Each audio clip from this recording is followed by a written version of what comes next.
Hello, I'm Fast Lawyer.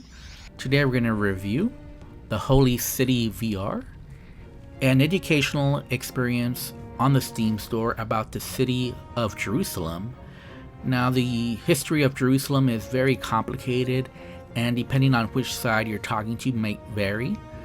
But this educational experience just tries to bring all sides together, and I'm just reviewing the experience, not whether it's correct or incorrect or anything like that.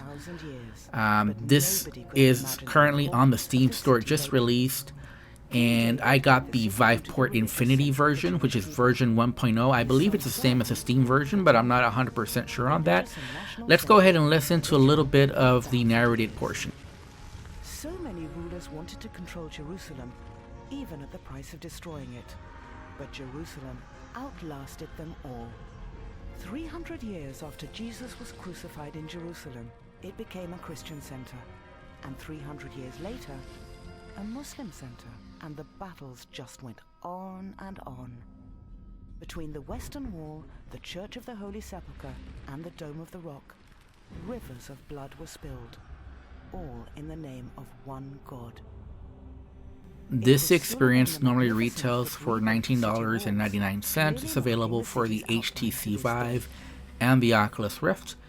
It's running on the Unity engine, and there's basically two major components to this experience. There's the 3D recreations of these locations within the Holy City, and then there's also 360 videos about the different groups of people that live together in the city. And basically you have the city divided into four different places, one of them being the Christian quarter, one of them being the Armenian quarter, one of them being the Muslim quarter, and one of them being the Jewish quarter.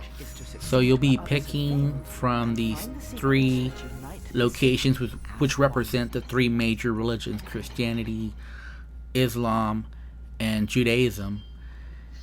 And this app really tries to show just the history of these people trying to live together within these city walls, and also the commonalities between these groups of people. It does bring a hopeful message for a peaceful coexistence in the city of Jerusalem.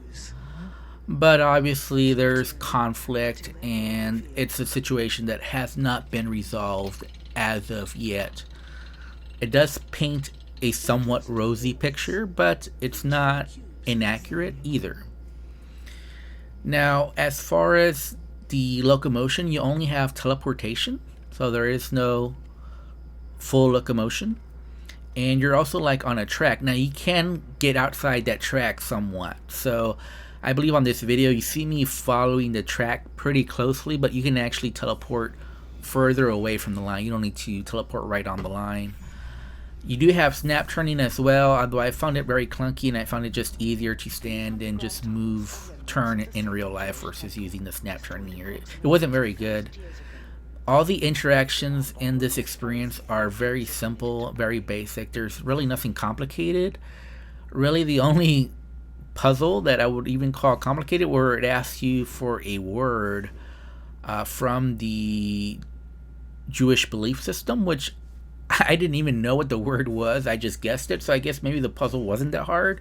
But when trying to solve that puzzle, I kind of just brute forced it because I had no idea what the word was, and I just kind of guessed, and I don't even know what the word is. Even after solving it, it's a word I had never heard of before, but somehow I solved it. So there you go. It was running rather poorly on my 1060 GTX. I was getting variable frame rates from it to as low as 30 frames per second. Probably anywhere between 60 to 30. It was variable. And I noticed like a halo effect around my Oculus Rift headset.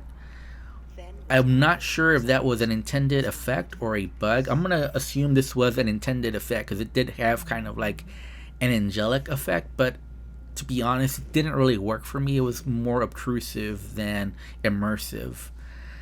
The different locations were of okay quality. Honestly, I've seen better 3D recreations of different locations around the world. It's not horrible, but it's just several things that make it seem a bit dated by this time. Just poor lighting, not the best photogrammetry or however they recreated these locations that I've ever seen. But again, not horrible, and it's kind of cool seeing the 360 video of the location, then going there and seeing the 3D recreation for VR. It's kind of cool.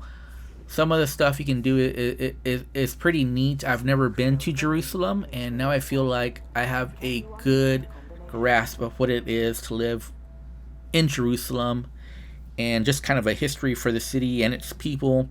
And that was kind of cool. Those are the parts I enjoyed the most. However, the interactions were pretty bad, the locomotion not the best, and just the overall quality wasn't there, even for a $20 title. I just don't think the quality is up there. Don't get me wrong, I don't think this is a horrible experience, but I'm just not sure if it's worth $20 given the quality of what's included in this experience.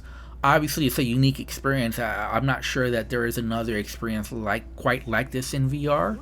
So from that perspective, it might be worth the $20, especially for some people. I'm gonna rate this a 5.5 out of 10.